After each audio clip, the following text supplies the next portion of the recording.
আপনারা দেখছেন তারাপীঠ টিভি, সর্বদা সত্যের পথে। পশ্চিমবঙ্গ ছাত্র সমাজের ডাকে গতকাল ছিল নবান্ন অভিযান কর্মসূচি। ছাত্রদের উপর গতকাল নবান্ন অভিযানে পুলিশ জুমুল এবং রাজ্যের মহিলাদের প্রতি অসুরক্ষা ও আরজি করের ঘটনার প্রতিবাদে আজ অর্থাৎ 28শে অগস্ট রাজ্যে বিজেপির পক্ষ থেকে 12 ঘন্টার বাংলা বন্ধের ডাক দেয়। আজ সিউড়িতে বন্ধের সমর্থনে বিজেপি বীরভূম জেলার সভাপতি ধ্রুব সাহা সহ একাধিক কর্মীদের নিয়ে মিছিল করেন এবং সিউড়ি বাসস্ট্যান্ডের সামনে রাস্তায় বসে বিক্ষোভ দেখান বিজেপি কর্মীরা।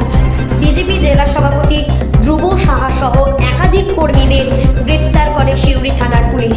অন্যদিকে বীরভূম জেলার একমাত্র বিজেপি বিধায়ক অনুপ কুমার সাহাকেও গ্রেপ্তার করে পুলিশ।